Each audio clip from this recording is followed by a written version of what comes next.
بسم اللہ الرحمن الرحیم۔ کچھ دیر پہلے میرے گاؤں قبر سوات میں جس طرح حملہ پشاور پولیس لائن میں ہوا تھا اسی طرز کا حملہ ہوا ہے۔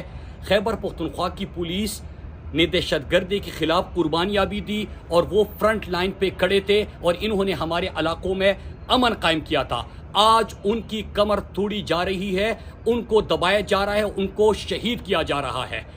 اس کے ساتھ ساتھ میں آپ کو یہ بتاتا چلوں کہ پچھلے 10 مہینے سے جب میں وارن کر رہا تھا امپورٹڈ حکومت کو اور اپنے اداروں کو، تو انہوں نے پہلے اس کو مسترد کر دیا، پھر مذاق اڑایا گیا، جعلی مقدمے درج کرائے گئے، دبانے کی کوشش کی گئی۔ تو آج جب میرے لوگ شہید ہو رہے ہیں، میرے پولیس کے جوان شہید ہو رہے ہیں، تو میں کس کے ہاتھ پہ اپنا لہو تلاش کروں؟ میں کس سے سوال کروں جو میرے لوگ مر رہے ہیں؟ میں اپنے لوگوں کو، خیبر پختونخوا اور پورے پاکستان کے لوگوں کو بتانا چاہتا ہوں کہ ہم نے پرسوں 26 تاریخ کو بعد از نماز ظہر سڑکوں پہ نکلنا ہے اور ان کے گیم پلان کو ناکام بنا دینا ہے۔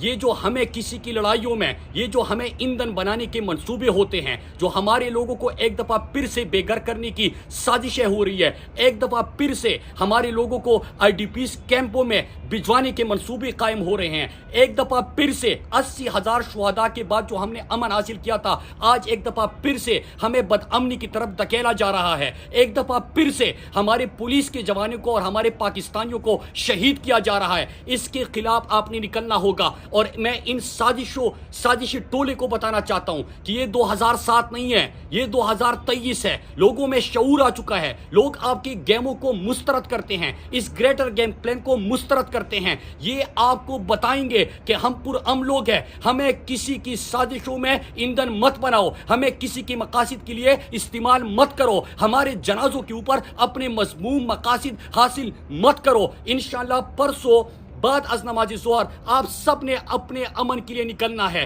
یہ آپ نے اپنے مستقبل کے لیے، اپنے بچوں کے مستقبل کے لیے، اپنے بزرگوں کے لیے، اپنے پاکستان کے امن کے لیے نکلنا ہے۔ انشاءاللہ 26 تاریخ بعد از نماز ظہر آپ سب نے سڑکوں پہ نکل کے ان مذموم مقاصد حاصل کرنے کے لیے جو ہمارے جانوں سے کھیلتے ہیں، ان کو آپ نے پیغام دینا ہے۔